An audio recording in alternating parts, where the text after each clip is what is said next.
Olha só, pessoal, continuamos aqui então aos domingos desse mês de maio, fazendo esse nosso programa tão especial. Nosso quadro É Coisa de Mãe. Estou recebendo durante esses domingos diversas mulheres, mães, para a gente poder falar justamente sobre essa missão que é tão importante, que é a maternidade. E hoje, muito especialmente, eu estou recebendo aqui a doutora Fernanda e também a Lu Cordeiro, que estão conosco aqui hoje para a gente poder conversar mais sobre maternidade. Doutora Fernanda, seja muito bem-vinda, viu?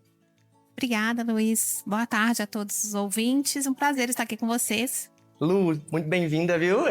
Ambas já dão entrevista aqui à torta direita, mas bem-vinda ao nosso quadro, viu, Lu? Ô, Luiz, muito obrigada pelo convite. E é uma honra, né, estar aqui representando mães e falar desse aspecto que é tão forte para nós, né? Sim, sim. Eu tô perguntando aí como mãe, como especialista. Exato. Eu aí nessa vivência de mãe, assim, muito Do dia a dia. convite mesmo. Sim. E, inclusive, doutora Fernanda, esse convite partiu muito, lógico, pela senhora ser mãe, pela maternidade e tudo mais, mas para a gente poder discutir mais aqui sobre maternidade, né? Nos últimos programas a gente falou sobre a saúde da mulher, mas hoje, muito mais especialmente, pela senhora estar aqui conosco. E já até jogo essa pergunta, mesmo a senhora se formou antes ou depois de ser mãe? Antes. Antes de ser mãe? Eu me formei há 20 anos e meus filhos têm 12 e 8. Ah, entendi. Quando a senhora, então, já formada, engravida, que as pessoas têm essa ideia, não, porque é médica, então vai ser de boaça. Foi de boa a gravidez, a saúde? Não foi de boa. A gente já pensa, né? Médica. Sensações tira de da letra. história. Aham. Como que foi a primeira gravidez da senhora, então? Então, na verdade, eu passei pela infertilidade, né? Eu não Olha só. consegui engravidar espontaneamente na primeira filha. Então, a gente fez o processo de fertilização in vitro, que as pessoas chamam de bebê de proveta, Sim, para engravidar da primeira filha. Por sorte, foi de primeira tentativa. olha só. Mas é um processo, né, sofrido, doloroso, caro, né, para a maioria da população. Não é disponível pelo SUS. Sim. Mas, né, tem uma taxa de sucesso boa e quem precisar, quem não estiver conseguindo engravidar, Existe essa possibilidade, existe essa né? possibilidade. Sim. A medicina tá aí para, né? E hoje a gente tem exemplos de mulheres, né, mais velhas, tipo Cláudia Raia, Sim. que foi mãe, através dos tratamentos de infertilidade, né? Mas tendo essa fertilização in vitro, que se diria, Sim, não é? Mas a mulher, ela vivencia todo aquele período da gravidez normalmente. É mais sofrido antes, no caso, para chegar até a gravidez. É, porque precisa fazer uma indução de produzir vários óvulos. Então, a mulher precisa tomar vários hormônios, fazer os procedimentos para retirar os óvulos e depois colocar o embrião dentro do útero. Sim, sim. E acaba que é uma gestação um pouco mais delicada, tem um risco um pouco maior de complicações também. Então, Aí a minha filha nasceu prematura, precisou ir pro CTI. entendi. Então a senhora, olha como que é a vida, né? Teve, mesmo sendo formada, especialista nisso, teve que passar por todas essas situações, desde esse momento para engravidar, na gravidez. É, a dor de não ter conseguido engravidar, que as mulheres que são tentantes, né? A gente fala, são tentantes, estão Sim. tentando engravidar. É um quadro de estresse importante, né? Tem um estudo científico antigo que ele comparava mulheres que tentam engravidar e não conseguem com o diagnóstico de HIV e o nível de estresse, Nossa. né? Em testes de estresse, em níveis de estresse no sangue, eram quase equivalentes. Sim. Então, pensar que uma mulher que quer engravidar e não consegue tem o mesmo nível de estresse que uma pessoa que recebe um diagnóstico de HIV. A época a senhora teve, a gente comentou muito sobre isso nos últimos programas, teve toda uma rede de apoio que te auxiliou para justamente ir trabalhando, né, esse período tão difícil na vida? Sim, na época eu ainda tinha minha mãe, que era realmente uma rede de apoio enorme. Mas a minha mãe teve um AVC quando a minha filhinha tinha 7 meses. Olha só. Então, a minha maior, né, meu maior ponto de apoio, eu perdi. Tava aprendendo a ser mãe Sim. e perdi minha mãe. Existiu algum momento dessa maternidade da senhora que isso bateu, justamente essa perda da sua mãe? Lógico que se a senhora estiver confortável em falar sobre isso. E que a senhora ficou assim com medo de ser mãe por causa disso? Sim, porque a partir do momento em que você é mãe, né, eu senti a falta dela e pensei, como que minha filha vai ficar sem mim? E se um dia faltar para minha filha? Isso bate com muita frequência. Eu acho que todas as mães têm esse medo, né, de e se eu faltar, o que vai ser dos meus filhos? Lu, E é uma coisa que a gente não pensa antes de ser mãe. Essa passa dor depois. só vem depois que você tem seus filhos. Prática. Sim. Tá, e é justamente isso que eu ia jogar pra você, Lu. Esse sentimento, esse medo do que pode acontecer pro futuro, lógico que todo... Eu acho que quando, pelo menos eu sou jovem, então eu falo nesse sentido, a gente tem muita expectativa pro futuro. Ouvindo o relato de vocês e das outras mães que passaram por aqui, é perceptível que quando se vira pai, se vira mãe, existe mais do que expectativa, um medo, né? Que vem por aí, principalmente pelos filhos. Se vai dar conta, como vai ser, né? Eu não passei pelo esse processo de tratamento mais demorado, vamos dizer assim, mas eu tenho ovário policístico. Então, assim, eu fiquei, acho que foi 1 ano tentando engravidar do meu primeiro. Eu casei, 3 anos depois eu não conseguia. Então, assim, não chegou a esse ponto de ir para tratamentos mais avançados, porque eu consegui um tratamento simples ali, os primeiros que são feitos do ovário policístico, engravidar 1 ano depois. Mas nesse 1 ano, gente... Só quem passou. O sofrimento ali do aguardo. O sofrimento da tentante, não é brinquedo, não. Aí você começa a ver bebê na rua, você começa a ver mulher grávida, Sim. você começa a se ver, você começa a imaginar. E vem aquele sofrimento de decepção de mês após mês, né? Que você tem certeza que agora vai, esse mês sim. Nada de novo. Então, assim, E aí você começa a ter aquele monte de sintoma. Não, agora esse mês eu tô enjoada. Tô sentindo as coisas. E a menstruação dele. Exato. E então esse medo eu passei por ele durante esse ano, graças a Deus, né? Dentro do tratamento que existe 1 ano, né? É quase como médico, uma mulher, né? Uma mulher normal pode levar 1 ano, hein? Isso. Então, graças a Deus veio. E quando você descobre que tá grávida, acontece uma outra coisa. Você pegou aquele examezinho lá, meu Deus, é real, e agora? Ficou fácil. Filho, gente, que tá aqui, e a responsabilidade, eu vou conseguir cuidar? Aí vem aquela dúvida de você dar conta. Eu tô preparada mesmo? Eu queria, mas e agora? Eu tô? Então vem aquela dúvida ali, se você vai dar conta de cuidar, o educar, e vem aquele monte de interrogação mesmo assim, na nossa mente. E a gente vai aprendendo a ser mãe quando você descobre a gravidez, né? Que vem as etapas. O primeiro ultrassom, o primeiro, né? Aí vem o pré-natal. É aquele processo de você ir aprendendo junto. O bebê dando o primeiro passo, é você também aprendendo a controlar o bebê ali dando o primeiro passo. Então, eu sempre brinco, né? Já vi essa frase, não sei quem foi que falou, mas eu amo que o dia que nasce um bebê, nasce uma mãe também. Né? Tá aí. Nasce o pai também. É exatamente isso. Você aprende com tudo. Tá aí. Eu comentava com as mães que vieram nas semanas passadas justamente sobre essa questão de virar mãe, né? Algumas delas até falaram assim, olha... Por mais difícil tenha sido a gravidez, a parte mais fácil, por incrível que pareça, foi a gravidez. Porque a dificuldade agora tá no ensinar, tá no educar, tá agora vendo essa vida crescer, tá no dia a dia convivendo com outro ser humano. É por aí mesmo, doutora Fernanda? Sem sombra de dúvida. A gente acha que gravidez é difícil, que parto é difícil. Parto, por mais que seja, né, difícil, é um dia. Ou é normal, ou é cesárea, pronto, acabou. É um dia só. E passa ali. Agora, o educar, o ensinar, o transformar o filho num ser humano funcionante, né, que vai acrescentar à sociedade, esse é o difícil. Essa labuta do dia a dia, né, Lu? O dia a dia mesmo. Do momento, do educar, de ficar preocupada. Falar 1000 vezes a mesma coisa, né? Ficar ouvindo o tempo inteiro, mãe. Exato. E uma coisa que eu falo, uma amiga minha essa semana mandou mensagem, Lu, tudo eufórico, acabou de descobrir que estava grávida, nega, curte, faça do processo, mas curte os momentos.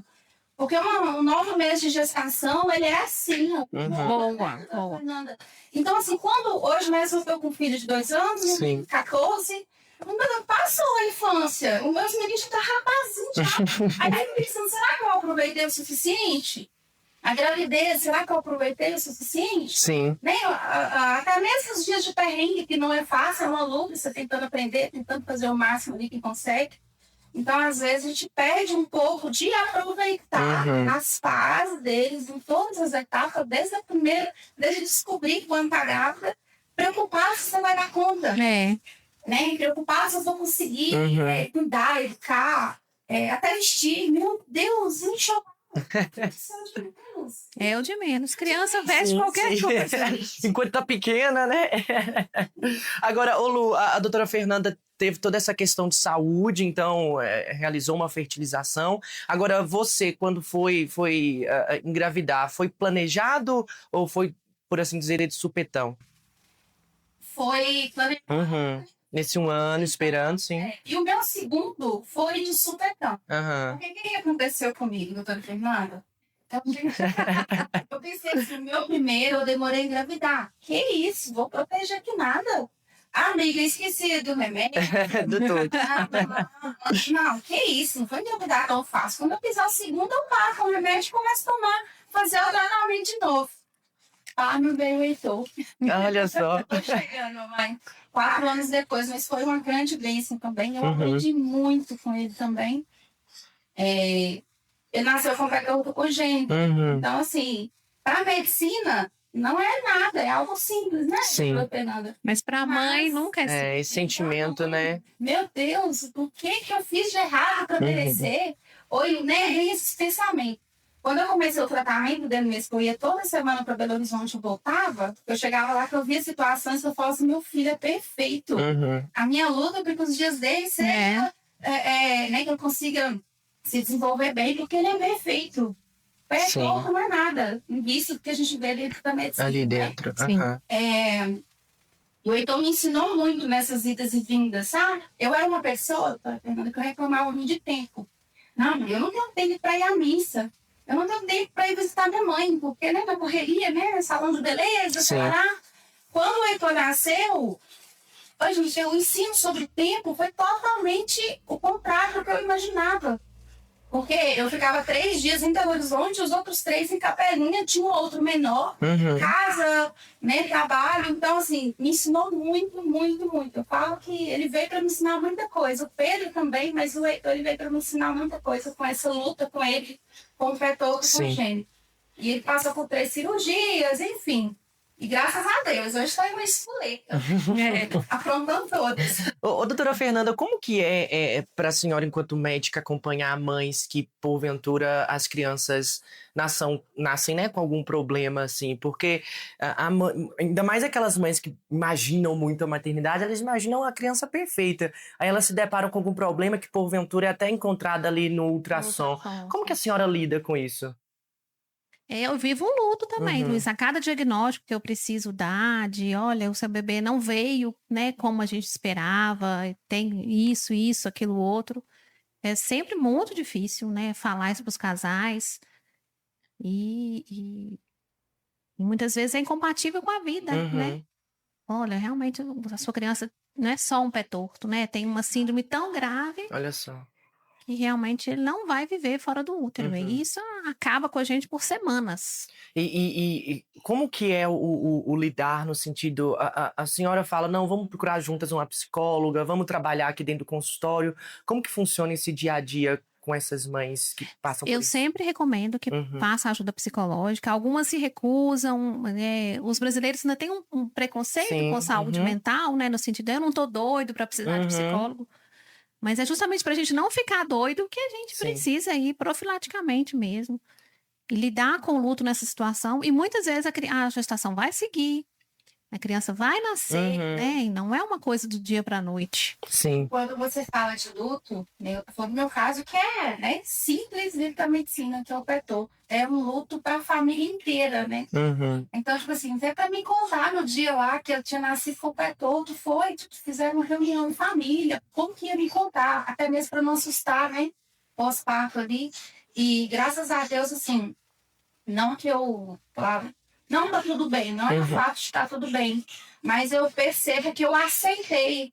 Então, não, que isso? Eu lembrei na hora que eu tinha uma amiga minha que tinha um petor, então, não tem tratamento, né? Então, não é esses casos mais graves, vamos Sim. dizer assim, mas eu percebo que a família inteira vive um luto Uhum. também, né?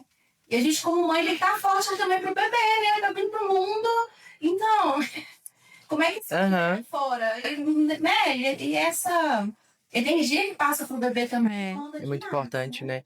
Falando em família, doutora, até um pouquinho assim, dentro do mesmo assunto, mas fugindo até um pouquinho, a senhora no consultório sofre muitas vezes da família querer dar muito pitaco na gravidez da mulher, assim, na gravidez da mulher e do homem, né? Dos pais ali, existe isso. Sim, tem algumas avós, sogras que são bem... Quer estar lá junto. E aí quer ir no consultório, quer dar pitaco, quer falar da médica, fala, essa médica não sabe nada, eu que sei. É por aí, não é? E quando quer colocar as coisas no umbigo e dar chá de picão, meu Deus. Ah, Jesus. E é um momento, assim, eu acho que não, assim, pelos relatos que eu vejo das mães que vieram, não deveria assustar, mas às vezes é a pressão justamente daquelas pessoas que estão de fora da gravidez que assusta, né? Tem que tomar aquilo, tem que usar isso, quando na verdade o médico vai saber tratar, vai saber levar para os caminhos que precisam. É um tempo de muito cuidado, mas não de tanto medo, né? E muitas vezes as avós querem trazer as experiências dela, né, do passado, de coisas que se usavam antigamente, tem respaldo científico hoje em dia. E algumas, inclusive, fazem mal, né? Como colocar coisas no umbigo da criança. Mas eu criei 10 filhos colocando coisa no umbigo. Mas não é assim mais, né? Existe... Mas, Sim. Quando existe muita diferença da senhora ter vivido a gravidez na prática e hoje tratar das gestantes, ou até o que a senhora viveu no meio da gestação ali, usa para além da medicina, né? Mas o que a senhora realmente viveu na gravidez serve para algumas. Sim, sem dúvida. A gente fica muito mais humano, né? De se colocar no lugar do outro de uma forma muito mais empática, sem dúvida. Sim. Inclusive, quem me deu o diagnóstico de ovário policístico foi ela. Estou promovendo um reencontro aqui da paciente. Na raiva que eu fiquei dela. Oxe. Isso é muito comum, Luiz, essa raiva do profissional que dá uma notícia ruim. Igual a gente falando, né, de uma síndrome e tal. Fala, olha, o seu bebê, nananana. Muitas vezes a mãe sai com raiva do médico mesmo. Quer procurar alguém a culpar, né? De prontidão ali. Então, esse sentimento a gente tem que aprender a lidar com isso. A raiva dela não é direcionada à minha pessoa. Mas quem ela achou para canalizar foi aquilo. Jogar ali, sim. Então, então, achamos aqui. Já preparando. Cisco, tarará, no caso, eu não vou conseguir, então... Tem processo, meu Deus, até que, né? Que entende ali, né? Ela não sabe, mas eu tinha raiva dela. Agora... Eu entendo.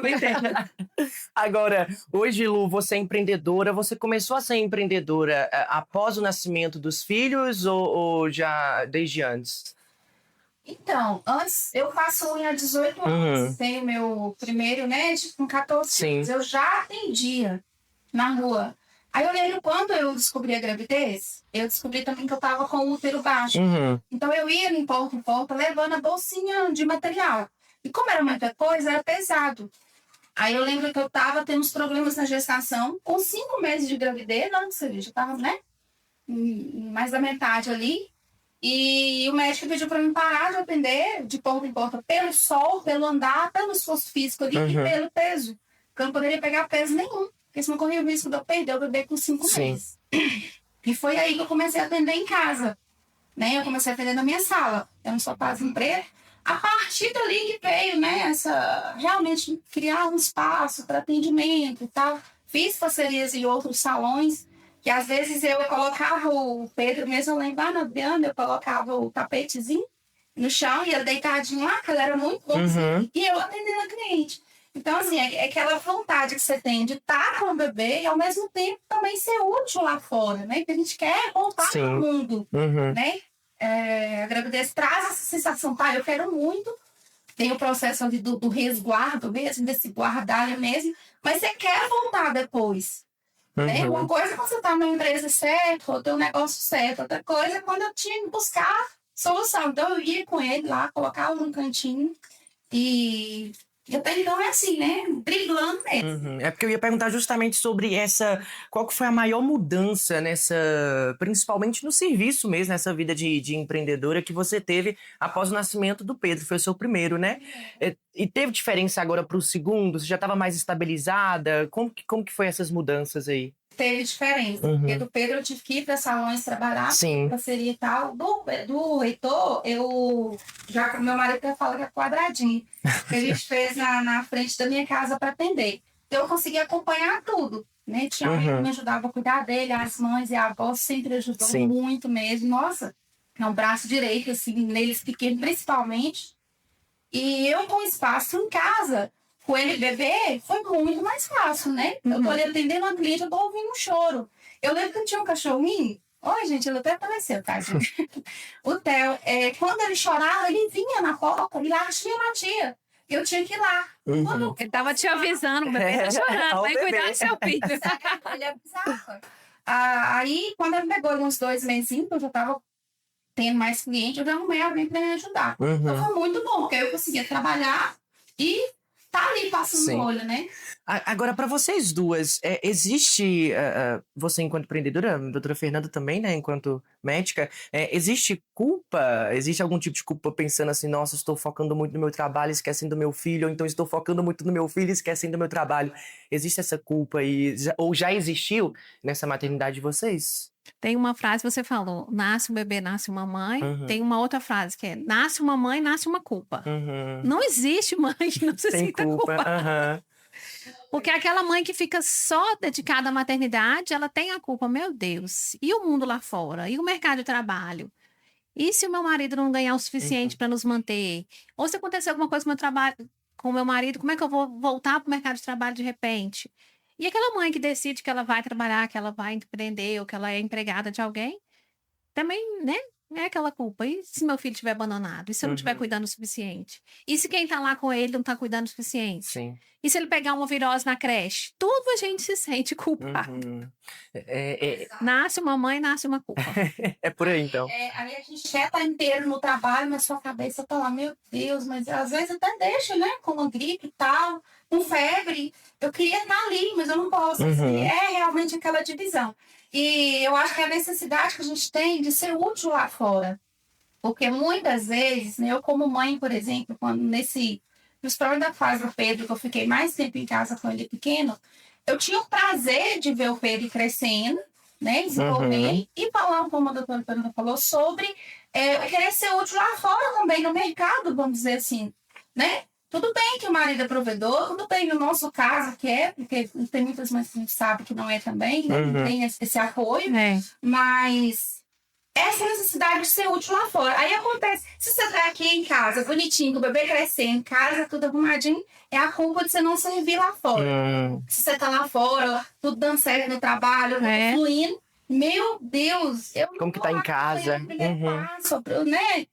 Os primeiros, como se diz das crianças, né? O primeiro passo, a primeira ida para a escola. Sim. Então, assim, essa culpa, ela é constante. Só que até hoje, os meninos grandes, não acontece.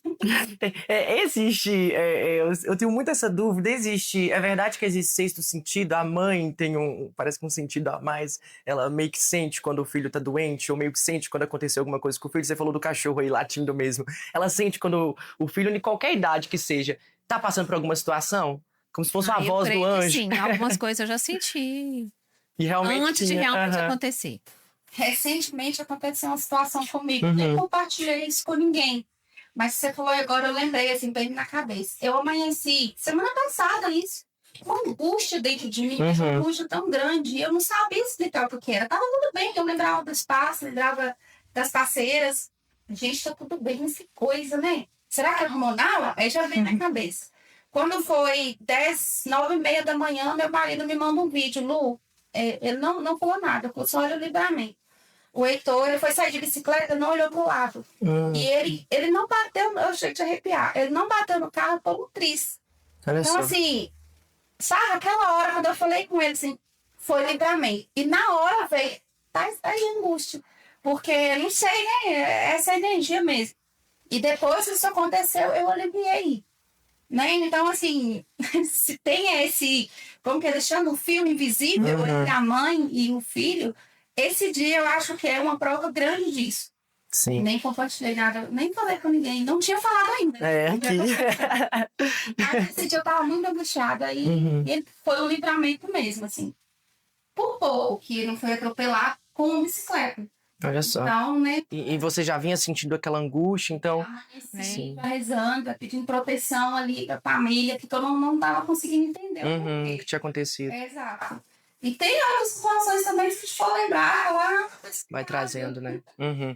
Você citando aí uma energia, até uma coisa muito divina, né? Eu queria puxar até para um assunto, falando um pouco de moral, de religião também, mas no sentido de educação. Como que vocês têm educado os filhos de vocês? Existe uma dificuldade muito grande pelas idades? Como, até em forma de conselho para as mães que estão nos escutando, que estão começando essa jornada agora, doutora Fernanda? Não, antes de começar a entrevista, eu estava aqui me lamoreando com a Lu. Meu caçula, ele é difícil de Que a gente tem que entrar no entendimento que a gente não pode romantizar. As mães falam, é muito bom ser mãe, mas, gente, eu tô criando outra pessoa, é outra vida, né? E nesse sentido que, assim, a menina mais velha é muito tranquila, muito educada. Já o caçula, não. Ele veio pra revirar o mundo. Dizem que o segundo é o mais é o mais animado. Ele faz coisas que eu falo, mas nem o pai fazem isso. A Ruth que não Você tá tendo que reaprender a ser mãe no segundo. completamente. E à medida que a pequena crescia, a mais velha crescia, eu falava, mas sou uma boa mãe, olha que menina educada, todo mundo só elogia. Aí veio o pequeno pra falar. Pra ensinar de novo. Eu fui chamada no catecismo, Ai, se meu comportando Deus. mal. Na escola, sou chamada com muita frequência, porque ele se comporta mal. Sim. E não é uma questão de falta de educação, porque educação ele tem, Sim. é o comportamento dele que realmente é Da persona, do temperamento ali do ser humano. E aí, como que é? Esses dias mesmo eu lancei uma enquete no programa falando qual que é a diferença que os ouvintes percebiam da criação de antigamente para hoje em dia. Você, doutora Fernanda, você tem mais um pulso firme, é mais general, é mais permissiva, é mais... Como que funciona a relação? Ou é diferente para cada filho também, né? Porque são personas diferentes. É isso que eu ia te falar. É muito diferente para os dois filhos, porque eles são muito diferentes. Sim. Então, aquela coisa de falar assim, foi criado pelo mesmo pai, mesma mãe. Não é o mesmo pai, não é a mesma mãe. Eles são... As formas como a gente tem que educar os filhos são diferentes mesmo. E você tem uma menina e um menino. Vocês duas, né? Tem um menino e uma menina, não é? Dois meninos? Então, pra doutora Fernanda, então ainda tem essa diferença do sexo, do gênero, né? Do gênero mesmo. A forma de tratar o menino e a menina. Né? Sim. Pra você, Lu, teve muita diferença? Eu percebi que no empreendedorismo tem muita diferença, né? Pro segundo teve mais estabilidade, mas também teve, assim, no trato do dia a dia, mesmo ainda também sendo dois meninos? Teve. O Heitor, o Pedro, ele foi um menino muito tranquilo. Ele foi um bebê tranquilo, na educação tranquila, aquela criança que ela é mais obediente, lembrando aí da sua primeira. Aquela pessoa, você consegue conduzir mais ele, né? Sim. Em regras, por exemplo, ele é seguir regra bonitinho, dever, ele cumpre tudo bonitinho. O Heitor, eu não sei se foi pelo fato de quando essa fase primeira dele ali, os primeiros anos, a gente teve esse cuidado com ele, não que ele seja deseducado nesse sentido, mas a gente já percebe que ele é um pouquinho mais rígido. Quando você põe uma regra, por exemplo, sabe? De repetir de novo, você já tá louco, você repete de novo. Às vezes pelo fato ali de início ter sido mais protegido, né, pelo fato de ter que viajar e tal. Sim. Acredito que isso. E ele é mais criativo nesse sentido. Por ele ser muito criativo, amiga, não tem porta-retrato. Ele desmontava tudo. Sim. Então, assim, a gente como mãe, até que você entende que isso é uma criatividade, ele desmontava as coisas tudo. Você pega esse microfone seu, ele não quer saber como funciona, vai falar, ele quer desmontar. Eu estou nessa fase, tudo desmontado na minha casa. Carrinho de Hot Wheels, desmonta tudo. Então, assim, existe uma coisa, será que realmente é criatividade? Ele tá usando a criatividade, tá? Mas ele tá destruindo algo útil. Então precisa até equilibrar ali a criatividade com limite, né? Interessante, viu? Agora, doutora Fernanda, puxando um pouquinho para a profissão da senhora, para falar um pouquinho de saúde da mulher, existe uma regra única que toda mulher tem que seguir, ou regras únicas que toda mulher tem que seguir no início da gravidez? Ácido fólico, sem dúvida. O ácido fólico ele é uma vitamina do complexo B e ele faz parte do desenvolvimento neurológico da criança. Então, a falta de ácido fólico pode causar malformações graves, ausência de cérebro, de coluna cervical. E até esses distúrbios de neurodesenvolvimento, como autismo, Sim. TDAH, que né, tem um aumento, um diagnóstico muito grande, pode ser também, não temos certeza absoluta ainda, que ele também esteja relacionado à deficiência de ácido fólico. Então, se fosse uma coisa universal, Seria isso. Hoje em dia, a farinha de trigo é até enriquecida com ácido fólico. Olha só. Você vê lá, é enriquecida com ácido fólico, igual o sal é enriquecida com iodo, Sim. justamente para melhorar esses níveis de ácido fólico na população brasileira, que são relativamente baixos mesmo. Tem essa regra única, mas eu já ouvi falar que toda maternidade é uma maternidade, é única. Toda gravidez, aliás, né? Pra gente poder puxar mais pra esse lado.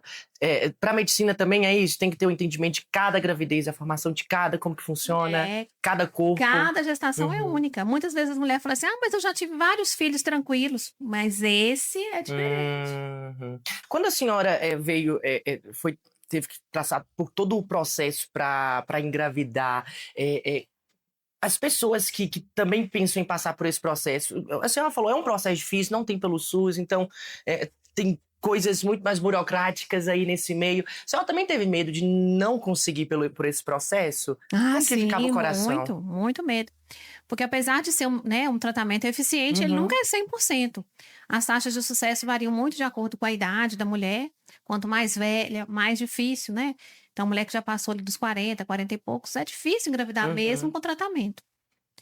Então, a taxa de sucesso não é 100%, não é certeza. Eu vou fazer o tratamento e vou sair de lá grávida, né? Então, esse medo de não conseguir era Ele teve. bem importante. Existe, eu não sei se a gente pode medir amor, né? Eu acho que não, mas existe um amor maior quando você passa por situações mais difíceis antes? Tanto você, doutora Fernanda, nesse processo pra engravidar, quanto você, Lu, quando você descobriu que a sua criança, porventura, tinha ali o pé todo, por mais que depois você ficou mais calma e resolveu, existe, como se diz, um amor maior por ter passado por uma dor maior antes também? O que vocês acham? É uma pergunta muito de opinião mesmo. Um amor maior pelo filho? Isso. Eu acho que o amor de mãe ele não divide. Ele soma ali e aumenta. Mas eu acho que a gente acaba criando um vínculo maior pelo fato dele realmente precisar mais naquele momento. Né? Eu acho que é isso. Às vezes o cuidado, eu consegui conduzir muito bem o Pedro nas atividades dele pequenininho, então ajudar, sabe? Vem, filha, ajuda, né? Ele precisa de nós, era pequenininho. Então, eu consegui conduzir bem. Eu não tive muita essa dificuldade de ter dois. Aí, eu tô dividindo ali a atenção. Quando eu tava, por exemplo, ele vinha com o pezinho, com o gesso. O gesso era o pé, a outra tava, mas o gesso era pé aqui, na altura da virilha. Então, assim, aí quando eu cuidava, eu lembro de um dia que eu tava muito brava, meio nervosa, cansada, eu acho. Eu tava fazendo almoço e o Heitor começou a chorar. Era choro de dengue, porque a mãe sabe. A fralda assim, é dengue, querendo colo. Aí eu falei, você vai ficar chorando ainda, eu vou terminar. Aí o Pedro veio de lá, esse dia o coração até dá aquele friozinho assim. Meu filho, não vai não pode ficar comigo, eu vou guiar. E ele tá caindo, eu mostrei ele cá atrás e ele silenciou. Ele ralou, só queria atenção ali. Então, o Fábio, eu consegui envolver o Pedro, ele me ajudou nesse processo demais, em olhar e fazer companhia, não deixar sozinho, não deixar. Às vezes, quando ele vinha do hospital, eu tinha que colocar o pé, eu tinha que ficar deitadinho e um travesseiro por baixo para ele não bater o pezinho no chão. Eu já estava aprendendo a mexer com as perninhas.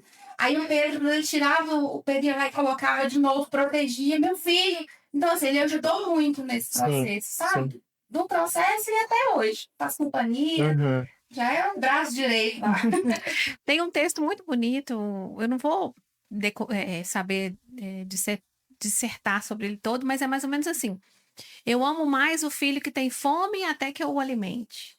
Eu amo mais o filho que está com frio até que eu o aqueça. Eu amo mais o filho que está doente até que ele sare. Mas é mais ou menos assim. Então, eu amo mais o filho que está precisando de mim naquele momento. Sim. Momento, né? Então, precisou mais de mim, vai ter mais de mim. Esse ensinamento é muito, muito interessante, muito bonito para que as mães que têm mais de um filho, porque eu percebo até na geração atual mesmo, né? Observando que, como vocês falaram, né? Nasce uma mãe, nasce uma culpa, não é mesmo? Para que elas possam tirar esse anseio de, por exemplo, eu tenho que dar conta de todos os filhos iguais o tempo inteiro, um tá doente, mas o outro tá de boa, eu tenho que dar a mesma atenção. Esse texto é belíssimo nesse sentido, né, doutora? de que muitas vezes a gente vai ter que dar atenção por um motivo realmente necessário. Exato. O bebê quando nasce é totalmente independente. Ou já brinca, né? Então, esse saber trazer ele para ajudar a cuidar do pequeno, ele se sente útil ali, ao invés de ele se sentir excluído. Foi o que aconteceu. Graças a Deus, não tive problema com os dois nesse sentido. Porque ele sempre trazia ele para ajudar, né? Essa sabedoria com o segundo filho é muito importante mesmo. Você fala, olha, tá chegando uma pessoa para você amar mais. E às vezes, muitas vezes, vai chegar um bonzinho pra brincar com seus brinquedos. Você vai dividir sua cama. Infelizmente, os parentes Muitos parentes fazem. E não tem que criar um medo, né? Um receio de que vai te roubar alguma coisa. Vai mexer nas suas bonecas. Olha pra você ver. Pelo contrário, tem que falar, vai chegar mais uma pessoinha pra você amar, mais uma pessoa pra te amar. Precisa de nós, né? Que o que tá maiorzinho ali acima de... Ô, meu filho, andando perto. Música tal coisa. O bebê andando. E se você sendo toalha, quando eu tiro o bebê e olhar, vou pra lá. Então, assim, já ajuda muito nesse dia a dia mesmo. A minha me ajudava muito também. Eu sempre colocava ela junto. Eu lembro que no primeiro banho dele, eu preparei água, vamos dar o primeiro banhozinho. Aí, ela veio correndo, arregaçou as manguinhas. Alguém me trouxe uma cadeira? Que maravilha. Aí, ó, pra que arregaçou as manguinhas assim, alguém me trouxe uma cadeira. Aí, ó, pras mães que estão nos ouvindo perceberem que não precisa ter medo de incluir o filho mais velho, né, na criação do mais novo. Pelo contrário, quanto mais chamar, mais inclui o filho que é maior sente, né? E, tipo assim, ele é engraçado, o mais velho, ele sente uma responsabilidade. Claro que a gente não pode delegar a função do menor como uma responsabilidade do pai e mãe ali, né? Isso nem vê o caso. Mas essa inclusão no dia a dia dele, nas atividades, necessita de alguém ajudando, é bom demais. Que maravilha. Agora, nesse bate-papo, eu tenho percebido muito que vocês duas, e isso vale para as mães que estão nos escutando, tentam mesmo mostrar que não precisa romantizar a maternidade, né? Existe dificuldade, existe um momento que a criança tá chorando, que você precisa ser mais dura, né? Existe um momento que você tem que falar, olha, não posso agora, eu tô focada nisso. A maternidade... A doutora Fernanda aí, como, né, tanto profissional como mãe, tem dia que o bebê tá chorando de madrugada, você não sabe o que fazer. O que eu vou fazer? Eu já troquei, já amamentei, já dei remédio, já fiz massagem, e ele tá chorando. Então, assim, é você chorando junto, né? O outro maiorzinho lá dormindo, o Pedro ele dormia muito à noite. Eu tinha que acordar ele pra amamentar. Hoje era mais chorãozinho, às vezes pelo papo ali, não sei, do peso do gesso, ele chorava muito de noite. Entendeu? De madrugada, eu chorando junto. Né? Então, ali na praça, eu fui. Vocês sabiam o que fazer ali. Né? E quando tem esse apoio da família junto, você tá doido, é maravilhoso. Por quê? Eu, mãe, não tô suportando. Aí veio uma mãe, ou irmão, ou o marido mesmo, pegar aquele bebê e acalentar ele naquele momento pra mãe. Assim, não tem preço que paga, né, doutora Fernanda? Sim, é uma gratidão eterna. Aquele momento, assim, não sei fazer o bebê parar de chorar. Porque eu sei que choro junto, você não sabe fazer mais. Se alguém consegue fazer isso, você já tá ali. Pronto. Vamos pra amanhã, né? Acordar amanhã. Não vai ter a pessoa aqui amanhã. Você perguntou mais cedo sobre rede de apoio, mas a minha rede de apoio ficou interessante. A minha mãe teve um AVC, né? E ela ficou acamada mesmo. Eu brincava que ela era um bebezão. E aí eu contratei enfermeiras para cuidar dela e ficavam se revezando 24 horas nos cuidados. Só que assim, as enfermeiras lá em casa, vendo duas crianças pequenas, a minha menina, o bebê, elas pegaram um amor pelas crianças e eu sabia que elas estavam lá, que elas eram de confiança, então elas foram uma rede de apoio enorme para mim. O objetivo delas era cuidar da minha mãe. Mas elas viam aquelas criancinhas fofas e viam que a gente estava passando um aperto com ela. Foi criando até intimidade. Não, vem cá, me dá. Não, pode dar banho na mais velha que eu fico isso aqui no colo. Que fica a mensagem para as pessoas, então, que estão junto às mães, né? Se eu não me engano, foi a Beth que falou no primeiro programa da importância de que as pessoas que estejam em volta entendam a mulher, naquele momento da mulher, o período hormonal da mulher, principalmente ali no momento do resguardo da pós-gravidez, de olha, vou respeitar a mulher aqui, né? Que acabou de ter um filho, que precisa de um tempo para se recompor mesmo, né? Com ela mesma. É por aí também, né, doutora? Demais. E essa rede de apoio precisa, né, enxergar que aquela mulher mudou, que não é a mesma que é grávida, que o puerpério é pesado mesmo, né? Porque a depressão pós-parto, muitas vezes não é uma depressão, mas é um blues puerperal, porque é uma baixa hormonal absurda, né? A placenta funciona como uma bomba de hormônios, produzindo ali várias substâncias, e aquela placenta vai embora, e aí? O cérebro daquela mulher fica assim, uai, mas cadê aquele monte de substância que estava circulando? Peraí. Cadê aquele monte de hormônio que eu... Sim. Uai. E existe uma aceitação também, que eu acredito que aconteceu comigo, de uns dois. Né? Graças a Deus, os filhos são saudáveis, vão pra casa e tá. Só que quando você chega em casa, você chega com um bebê. E aí, como que vai ser, né? Aquela rotina, que bobagem, eu li pra cuidar. Não é assim, aí é isso que você tá falando. E vem a depressão, às vezes, pós-parto ali. Eu já me peguei com crise de choro, amamentando, o bebê pleníssimo, não tinha nada. E eu chorando, por que você tá chorando? Não sei. Às vezes é isso, né? É porque o cérebro, mas eu quero aquele tanto de hormônio que eu tinha. O corpo tava desse jeito, agora mudou de repente. A aceitação de uma nova pessoa dentro de casa, a rotina muda todo. O horário que você fazer o almoço, você já não pode mais, às vezes, né? E muitas mulheres, elas querem voltar a ser o que elas eram antes do nascimento do bebê. Isso é absolutamente impossível. Depois que você teve um filho, você nunca mais vai ser a mesma. Provavelmente você vai ser uma pessoa melhor, mas você não vai ser a mesma do que era. E muitas mulheres têm essa saudade. Eu queria ser igual eu era antes. Não vai ser nunca mais. Tem algum ensinamento que vocês tiveram com os pais, muito especialmente com as mães de vocês, que vocês reproduzem hoje na criação dos filhos? Ou que vocês percebam que aquele ensinamento foi determinante para quem vocês são hoje? Tem algum assim que vocês... Ou até algum que vocês até afastam, né? Pode ser pro outro lado também. Você fala, não, minha mãe fez isso comigo, eu não posso fazer isso com meu filho, com a minha filha.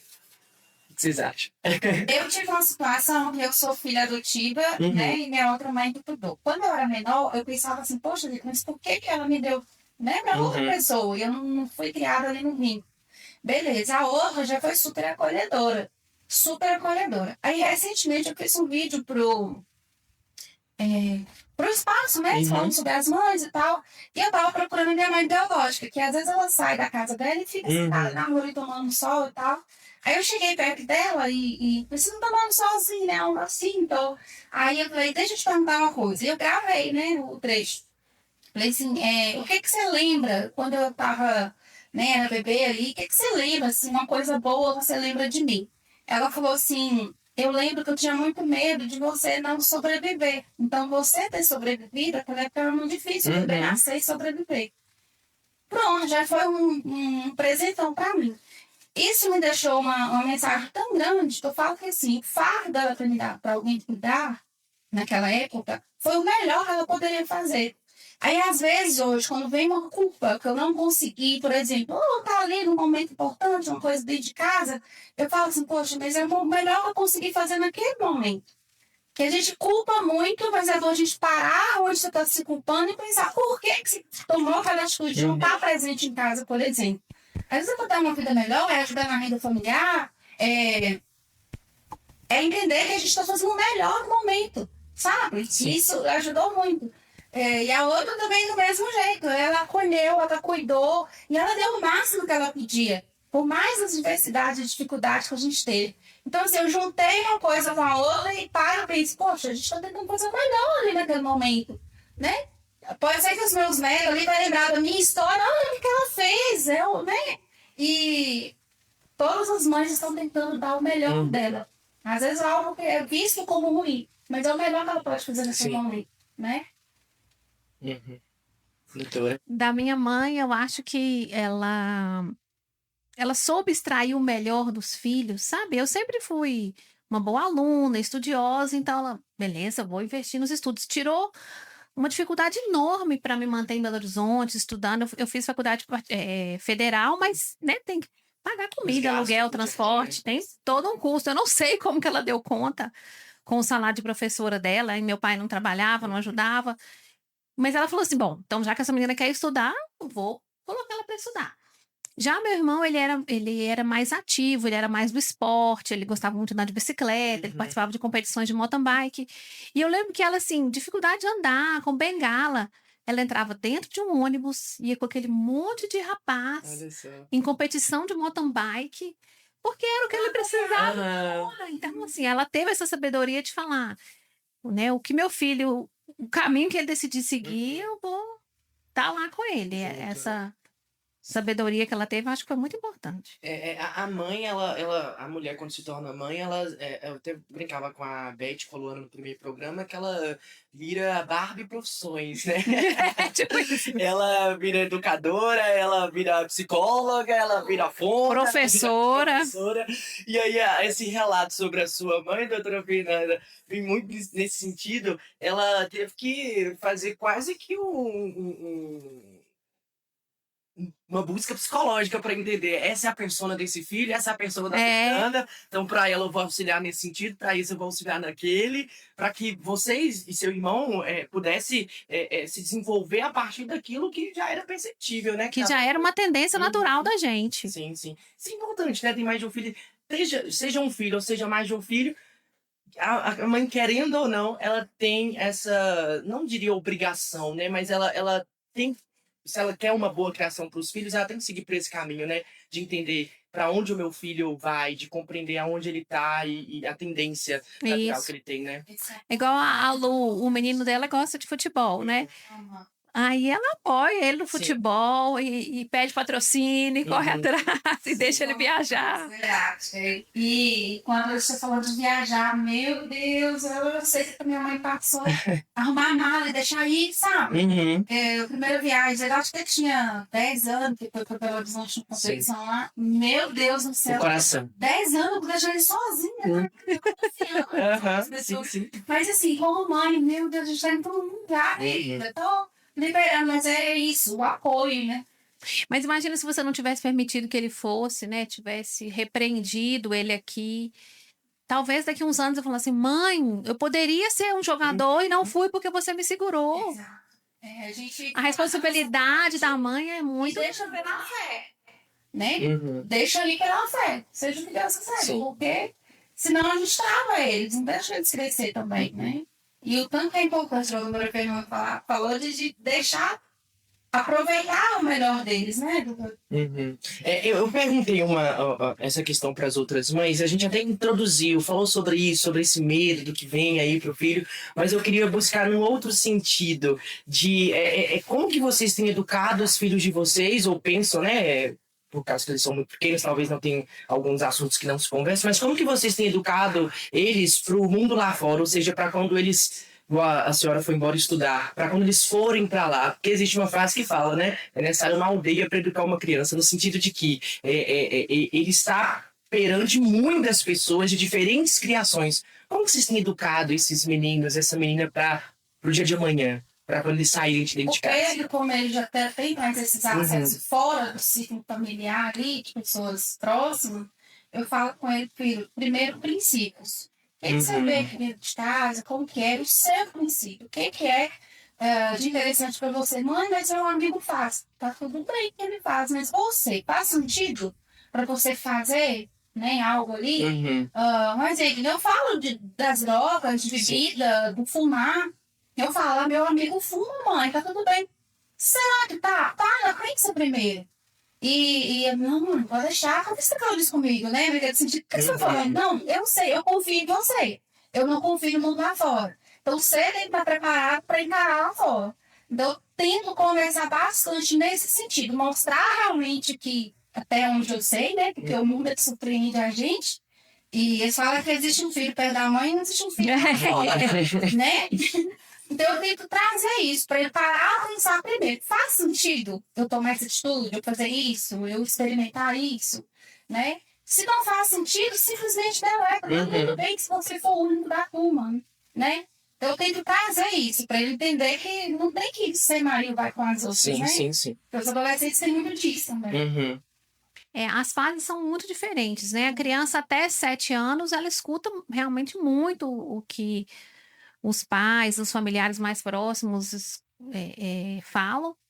Dos 7 aos 14 já é esse entrar para o mundo mesmo, no sentido de que... Aborrecência. No sentido de que eu vou experimentar o mundo lá fora e eu escuto opiniões que muitas vezes são diferentes da opinião dos meus pais. Até os 7 anos, não, né? As crianças, né, realmente, é o que o papai e a mamãe falou, é bem certo. Dos 7 aos 14, opa, existem outras opiniões lá fora. E aí, dos 14 até os 18, eles já adquirem realmente um pouco mais de maturidade, vão entendendo que o que está lá fora muitas vezes não é bom. Então, a idade mais difícil para a maioria dos pais é ali por volta de 12 a 16, Uhum. quando realmente eles já têm um pouco de autonomia maior, já tem um corpinho que funciona e que realmente é a idade mais perigosa mesmo, é dos 12 aos 16. Uhum. É a idade que a chance de se envolver com coisas erradas é bem maior. Mas essa base começou lá quando eles eram bem pequenininhos. Uhum. E como que a senhora tem educado os filhos para justamente tomarem essas boas decisões que a Lu trouxe aqui, de peraí, deixa eu entender, isso aqui, beleza, os outros estão fazendo, mas eu tenho outro ensinamento, outro princípio. Então, conversar, Luiz, conversar, repetir de novo. Muitas vezes pegar um exemplo de uma coisa que eles viram na rua, ou um vídeo, ou um filme. Olha, tá acontecendo isso nesse filme. O que você acha disso? Tá certo ou tá errado? Por que esse personagem tomou essa decisão? Sim. Se fosse você no lugar dele, o que você faria? Isso é muito importante. Porque muitas vezes a gente não vai vivenciar coisas ruins, né, na nossa rotina, no nosso dia a dia, mas... Aconteceu com a camisa, não vou falar a marca, mas eu não quero essa camisa. Uhum. Quando alguém fala, eu fui pesquisar, nem sabia que marca que é, os adolescentes vêm com os três que a gente se sente idoso. Aí eu falei, filho, vem cá, olha essa camisa aqui. Né, que era, não vou nem falar o que era, mas aí faz sentido pra você? Você acha que você vai se sentir confortável de você estar na mesa da família com essa camisa? Ir pra igreja? Não, mãe, ir pra igreja com essa camisa é estranho. Por que você vai usar ela? Então, faz sentido de você comprar ela? Aí, beleza, passam uns 3 dias. E eu fiquei agoniada, né? Meu Deus, olha quem que eu queria, né? Aí, quando passam uns 3 dias, você vai comprar camisa e tal, né? Queria ter uma calça lá também junto. Mas eu pensei bem, vou querer a camisa. Olha só. Mas aí você Pequenas conversou. vitórias. Pequenas vitórias diárias, exatamente isso. Que aí entra essa percepção. Faz sentido. E às vezes, né, doutora Fernanda, na adolescência, se eu tivesse brigado com ele, você tá doida, essa camisa não entra aqui. Aí que ele ia querer mesmo. Ele ia querer. Como assim? Por que eu não posso? Mas eu preciso mostrar a ele. Se fazia sentido pra ele, aquele, desde lá que eu conheci. E eu comemorei. E por dentro agora. Morreu o assunto. Sim, sim. Então, assim, já tá dando frutos aí nessa conversa. Mas isso é trabalhoso, Luiz. As mães têm que entender que vai dar trabalho. Você não vai criar uma criança do dia para a noite. É falar quase todos os dias, quase as mesmas coisas. Repetir. Isso é cansativo, né? Eu tô cansado de educar. Educar é cansativo. Doutora Fernanda, talvez seja até uma pergunta difícil ou uma resposta difícil. A senhora acha que mães, as mulheres, elas têm que querer ser mãe? Porque a gente vê aqui, a gente não tem romantizado, a gente tem trazido muitas questões aqui da maternidade.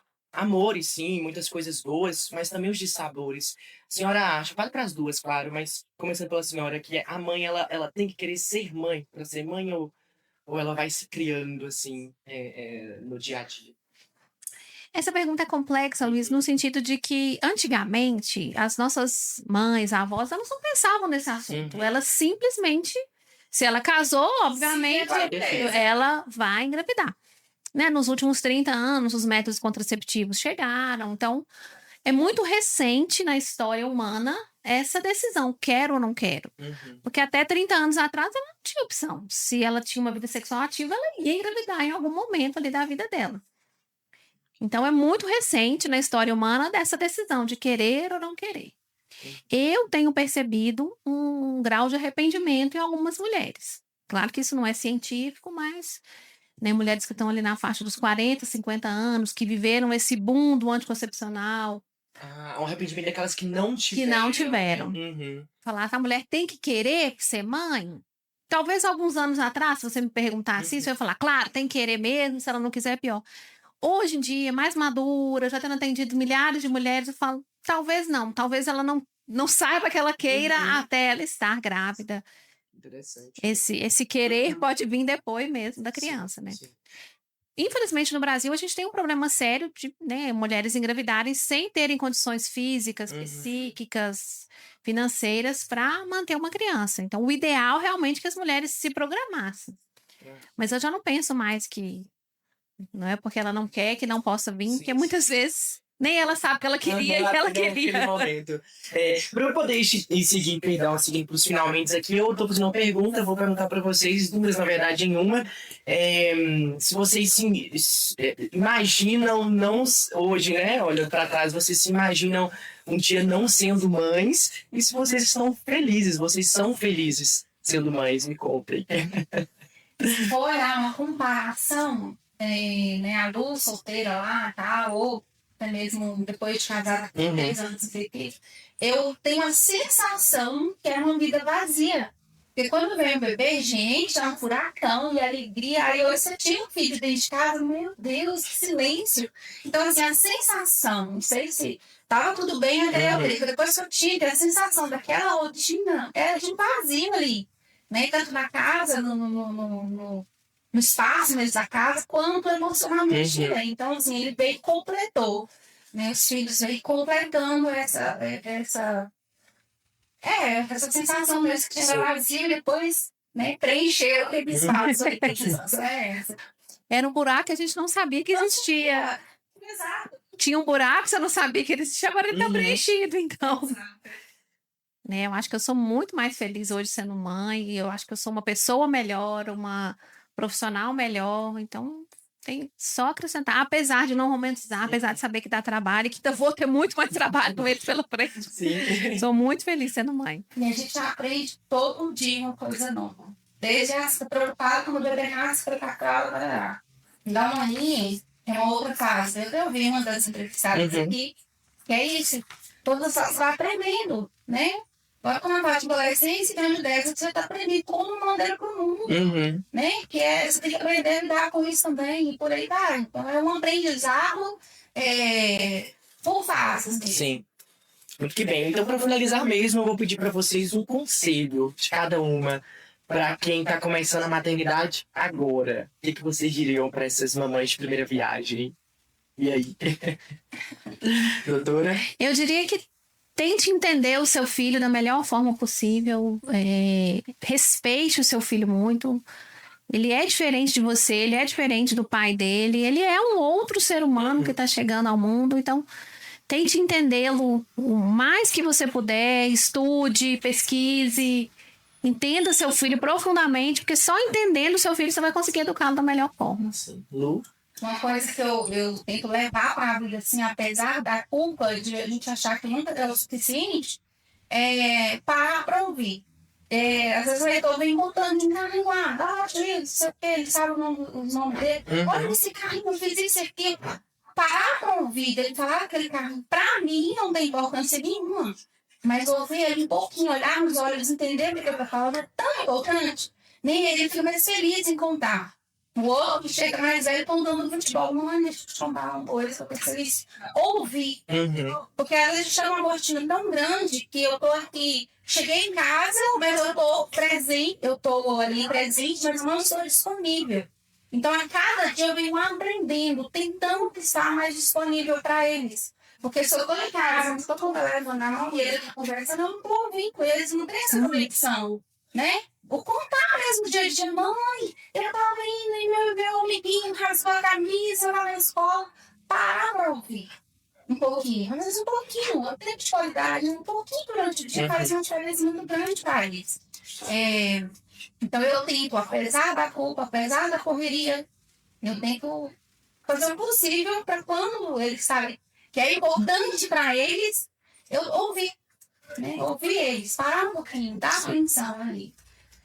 Que maravilha. Eu só tenho a agradecer a vocês mesmo pelos relatos, mas por essa aula aqui sobre maternidade. Tenho certeza que muitas mulheres que nos escutam nesses programas e que são mães percebem como que elas não estão sozinhas, né? Eu acho que isso é muito importante, né?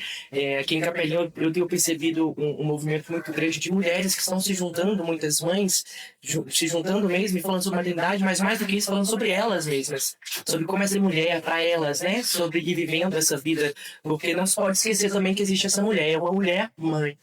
É por aí, não é mesmo? Sim, sem dúvida. Então tá aí. E a gente aprender a ler com a gente mesmo, tem hora e entender a necessidade, às vezes você tem que deixar um pouquinho de semana, se cuidar um pouquinho, ir no ginecologista, porque às vezes você... Fazer sua unha. Tá vendo? Porque às vezes o filho te tá falando, não tem jeito, não sei o quê, você acaba deixando isso pro lado, né? Olhar para você também, né? Nesse trajeto todo, e tirar um pouquinho pra gente também. Porque quando a mulher cuida dela mesma, automaticamente ela dá o melhor pro filho, ela é uma melhor mãe para ele. Então ela não tá abandonando o filho para se cuidar, para fazer uma unha, para fazer uma atividade física. Não, ela tá se tornando uma pessoa melhor para ser uma mãe melhor. Que maravilha. Eu acho que com esse recado, essa mensagem tão especial, a gente vai finalizando por aqui novamente. Lu, doutora Fernanda, muito obrigado, viu, por essa participação. Foi muito enriquecedor esse bate-papo que eu tenho falado para as mamães que vêm aqui, que eu tô aqui mesmo para só mediar. O bate-papo é de vocês mesmo. Então, muito obrigado, viu? Nós que agradecemos. Tá aí. Nós agradecemos.